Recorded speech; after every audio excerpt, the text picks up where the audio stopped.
Charities feeling severely challenged to reach fundraising targets this holiday season. We'll have more on the trickle-down effect of tough economic times. Good afternoon. This is CTV News at 5. I'm Stefan Keys. We begin with a check-in on charities. As Christmas Day draws near, the fundraising targets for many organizations still feel far. CTV's Caitlin Wilson has more on the not-for-profits struggling to meet their goals. Caitlin. Yes, Stefan, with just 8 days to go until Christmas, charities say donations are lagging behind this year, even as more families ask for help, pointing to the rising cost of living as many struggle to make ends meet. The Salvation Army says donations are about 25% lower than this time last year, saying so far they've hit just 55% of its $325,000 goal for Ottawa. And they're not alone. A new study by the Fraser Institute shows charitable donations in 2023 hit a 20-year low. The Caring and Sharing Exchange says it still has more than 2,000 families waiting to see if they'll receive a voucher or Christmas hamper this holiday season. This year, the need has jumped from 9,000 to 11,000 families looking for help putting food on the table. That's the reason for urgent appeal. However, we will try and make ends meet for the families that are on the waiting list. We'll do that in any way, shape, or form. It's just a matter of how much we'll be able to receive in donations between now and then. And so we are hoping the community will pull through and be able to help those remaining 2,000 families. The Salvation Army says all the funds raised go back into the community to support things like emergency shelter, community meals, and newcomers to Canada. And this Saturday is Fill a Kettle Day, with Walmart matching donations up to $100,000. Stefan? All right, CTV's Caitlin Wilson reporting live for us. Thank you, Caitlin. And it is widely speculated that feelings of job insecurity in the federal public sector has left thousands in Ottawa-Gatineau with a lack of confidence in their ability to give, especially now that we know some people have already been put on notice and other departments say layoff letters could be coming in January. CTV's Katie Griffin joins us live with the latest on that. Katie. Well, Stefan, many people are just bracing for what's to come, just adding to the stress over the holidays. Kathis Anandavel is one of hundreds of employees at Natural Resources Canada who received one of those letters you mentioned. He says some employees have been told they'll have to compete against their colleagues for a specific number of positions. Others are told they're immediately impacted or could be impacted. This is part of the government's plan to cut 28,000 jobs and find $60 billion in savings over the next 4 years. For him specifically, he'll now have to vie for the positions available. It's not great because obviously, teammates I work with, like each other, and we're all qualified. That's why we're in these jobs. So that's going to be, I think, kind of difficult to see how that process will go out. And I don't think there's a lot of clarity on how some of that stuff will happen yet. Several of the largest federal departments tell CTV News their employees will be notified in January if their positions are impacted, including Shared Services, Global Affairs, and Statistics Canada. Now, for its part, the Public Service Alliance of Canada says its focus is to make sure employees know their rights, and that right now about 2,500 of its members, most not affected at this time, have signed up on a site willing to switch jobs with someone who is impacted. Stefan. All right, CTV's Katie Griffin providing this update for us. Thank you, Katie. In developing news, we are getting a better snapshot today of why CHEO says it is being overwhelmed by cases of influenza. CHEO says there have been 569 positive flu tests at the hospital so far this month. Compare that to the 13 the hospital saw during the same period last year. In a statement, the hospital says that's 44 times higher. The sharp rise in cases is also said to be leading to a great deal of student absences at local schools. In the meantime, a new Leger poll suggests 3/4 of Canadians are confident in vaccines, but hesitancy has increased over the past 5 years. The poll finds about a quarter of those asked are less confident about safety and effectiveness than years ago. People aged 65 and older were the most enthusiastic and trusting about being immunized. People expressed the most hesitancy around the COVID-19 and flu vaccines. Ottawa pharmacist Jordan Clark says it's not too late for people to change their mind about rolling up their sleeves. Flu season can continue for several more months. Flu season goes right until April, so if you were to get vaccinated now, you will have some immunity kind of through the Christmas holidays, and you'll have it, by January, you'll still have some good immunity to get through the season. Clark says it only takes about 2 weeks to build up the immunity, so if you get the shot now, it would provide good coverage for any big celebrations or gatherings. A stretch of Highway 50 on the Quebec side is notoriously known as a highway of death. Many in this region use it to get to Mont-Tremblant and the Laurentians. And now, after a recent fatality just last week, there are renewed calls to make it safer. CTV's Sweet Arasi has more. Nearly 160 kilometers long, more than 100,000 drivers use Highway 50 every day. But Cynthia Durocher is not one of them. C'est un gros morceau de notre vie qui nous a quittés. En fait, Joey, c'est un ami. Her friend, 28-year-old Joey Raymond, died in a car accident.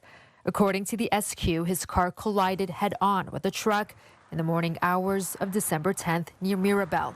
And while police say the weather may have played a role in the crash, Durocher believes the road itself is dangerous. L'autoroute 50 est reconnue depuis des années comme dangereuse. The accident happened where there is only one lane in each direction, with no barriers to separate oncoming traffic. Data from Quebec's Transport Ministry shows between 2015 to October of last year, there were 29 fatal accidents and 33 accidents that caused serious injuries. André Durocher is with CAA Quebec.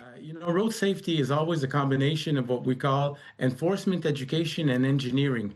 Obviously, in the case of Highway 50, something needs to be done. The Quebec government is working on a redevelopment plan, doubling lanes in some parts of the highway and adding barriers. While some of the work is completed, there's still a lot that needs to be done.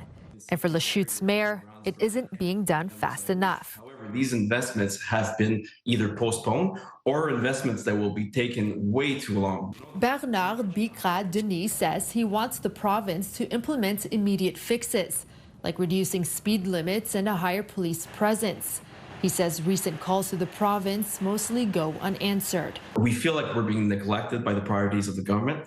Quebec's Transportation Ministry tells CTV News it's listening to the concerns of affected municipalities and plans to move forward with construction.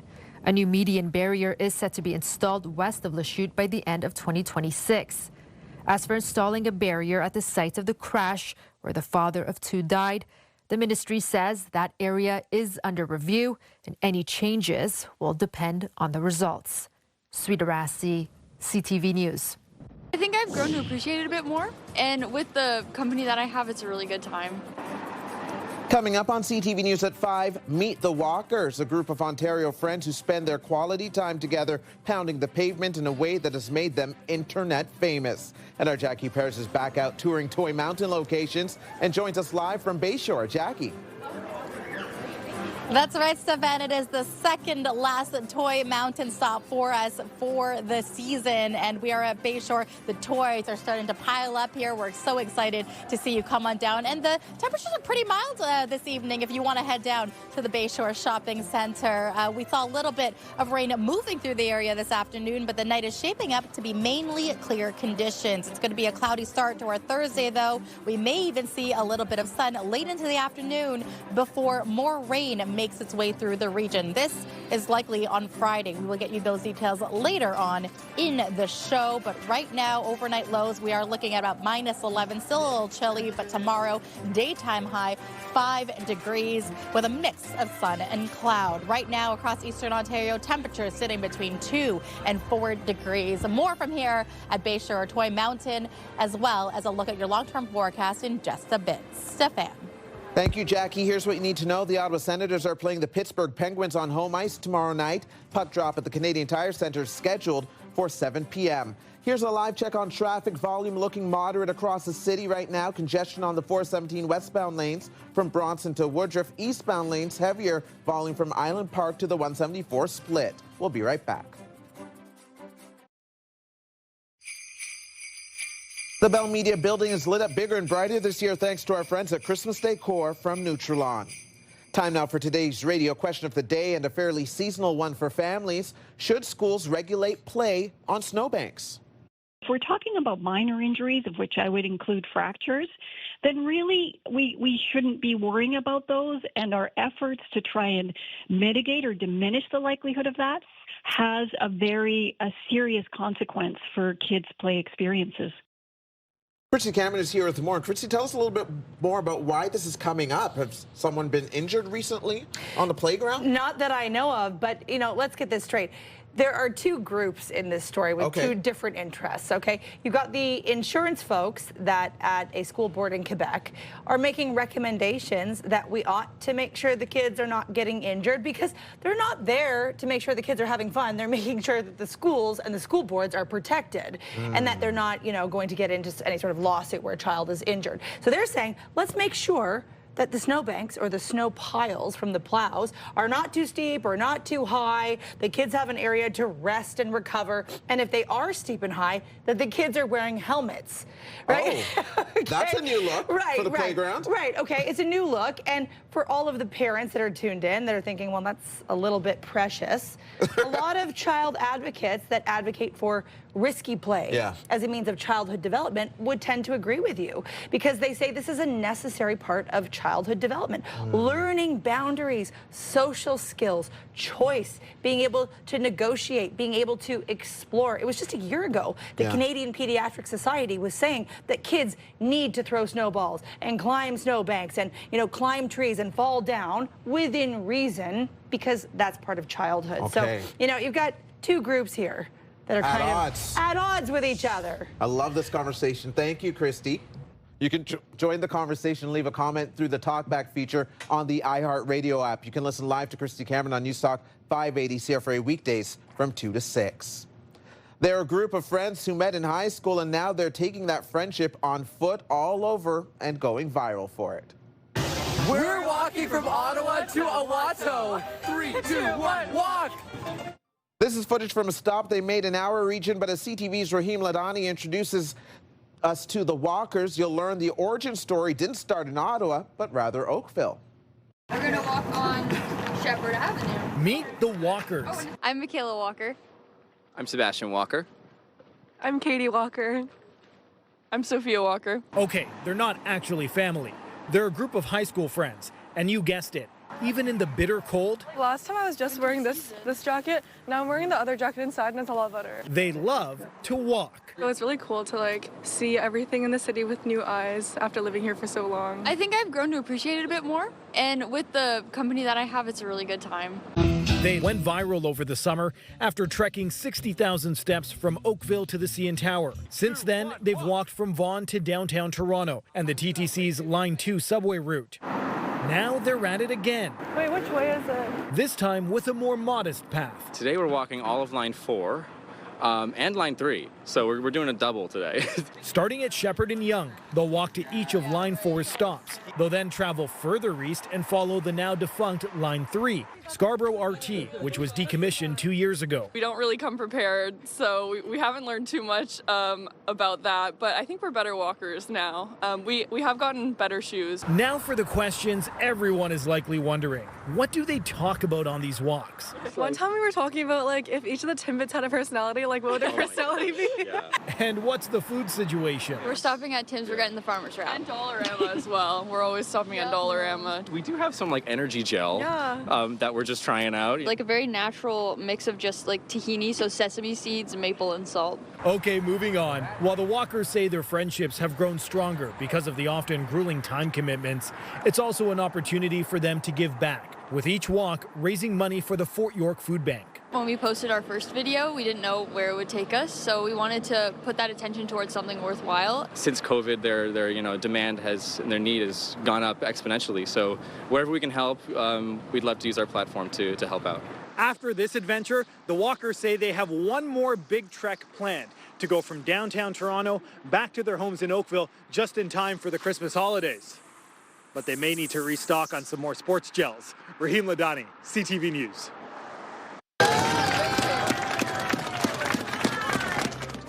Coming up on CTV News at 5, scaling the Children's Hospital for a special surprise visit. Stay with us to see who is repelling and get some reaction from young patients. Coming up tonight on CTV After the News, back-to-back episodes of Georgie and Mandy's First Marriage start at 7. Then you can watch 2 episodes of The Floor beginning at 8, followed by Password, which starts at 10. Now for another check on the weather forecast, Jackie is live tonight at Bayshore Shopping Centre, where the Toy Mountain is hoping to get taller, Jackie.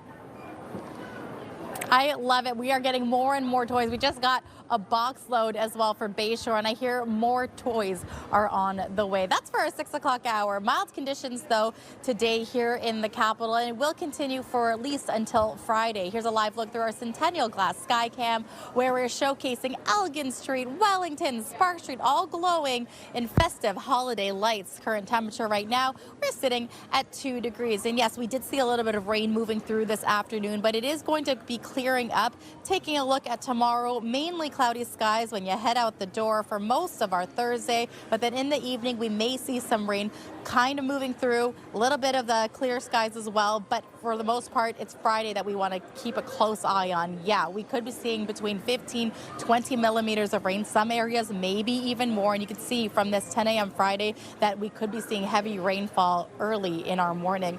Kingston could see a lot more as well. And then in the evening for Friday, we could likely see it transitioning to flurries as temperatures start to take a dip. Taking a look now at what we can expect for tomorrow, though, mainly cloudy for the overnight hours, -7 to start us off, but we are getting to a daytime high of 5 degrees for our Thursday. And much like the Seaway, sunny skies, 6 degrees.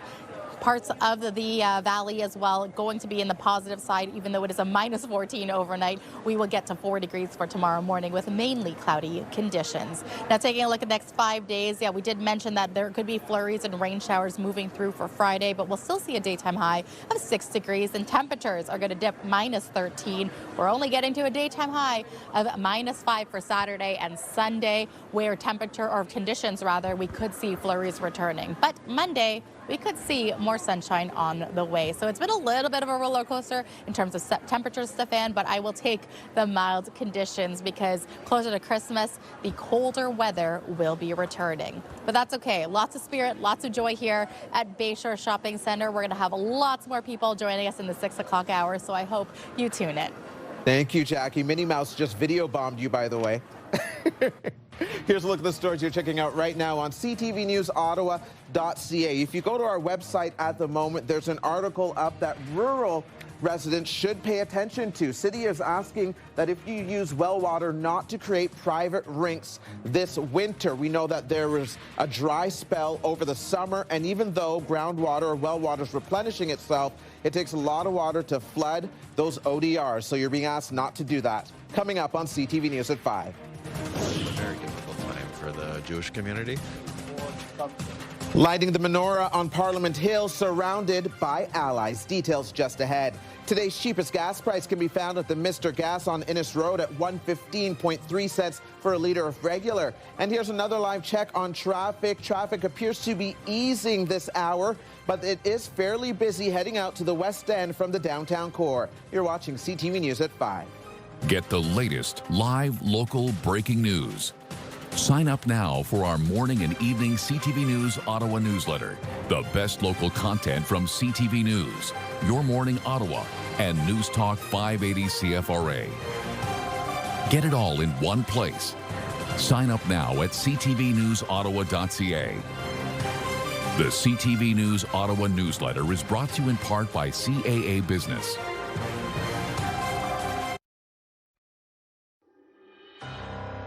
Here's a live look through our Centennial Glass Sky Cam. Current temperature 2 degrees. And time now for a look ahead to CTV News at 6. Here's Patricia Bull. Thanks, Steph. Here's what we're working on for 6 o'clock. It's not great because obviously, teammates I work with, like each other, and we're all qualified. That's why we're in these jobs. Public servants hoping for the best. We bring you the full story on timelines for job cut notifications, and we talk to someone opting for early retirement. Flu season goes right until April, so if you were to get vaccinated now, you will have some immunity kind of through the Christmas holidays, and you'll have it, by January, you'll still have some good immunity.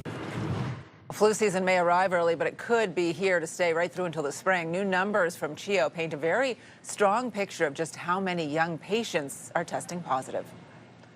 Plus, Christmas Eve is 1 week away. If you still have people to buy for on your holiday list, make sure you don't give them something that could cost them money. Many of the latest tech gifts now come with subscription fees. We'll have everything you need to know. All of that and more is coming up tonight on CTV News at 6. That's right after the early edition of CTV National News with Sandy Ronaldo at 5:30. Steph. Thank you, Patricia. Now the final 5 other stories we're following today.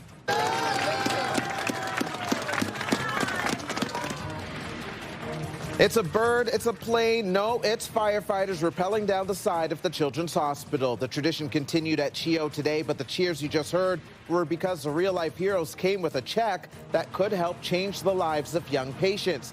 The Ottawa Professional Firefighters Association handed over $50,000, which will go to funding state-of-the-art treatment for the hospital's young burn victims. The Prime Minister will host a meeting of Canada's premiers tomorrow. The meeting will be virtual, but CTV News has confirmed Ontario Premier Doug Ford will be there in person. There's no word yet on the focus of the meeting, but in the past it has been to update the premiers on trade talks between Canada and the U.S. The last meeting was a month ago today. This is a very difficult time for the Jewish community, and so to be amongst friends and to know that I could count on both allyship in the Christian and the Muslim community has been a source of hope. In Ottawa, Jewish, Christian, and Muslim leaders gathered on Parliament Hill for a menorah lighting last night. It was part of what was set to be a festive Hanukkah event, but in the wake of the horrific mass shooting in Australia, the tone and reflections are understandably different. There you go. Right here. You guys having fun? Yeah. Enjoy today, okay, guys? Grade school students hit the ice alongside several Ottawa Senators players at the Canadian Tire Centre today. This becomes the 20th Melnick Skate for Kids, which was originally started by the team's former owner. About 80 kids from several area schools took part. The late Eugene Melnick's daughters were on hand helping to keep this legacy event going. Behind the net, trying to center. Here's Miller with a wrist shot, and that was blocked by Moroza. Miller scores! The Ottawa Charge were in Vancouver last night to take on the Golden Eyes. They were looking to win after back-to-back losses, but couldn't maintain momentum. Ottawa lost 2-1 their next game. Keeps them on the road playing the Seattle Torrent tonight. Puck drop is 10 p.m. our time. That is CTV News at 5. I'm Stefan Keys. Be sure to join Patricia Bull for CTV News at 6. The early edition of CTV National starts now. Thanks for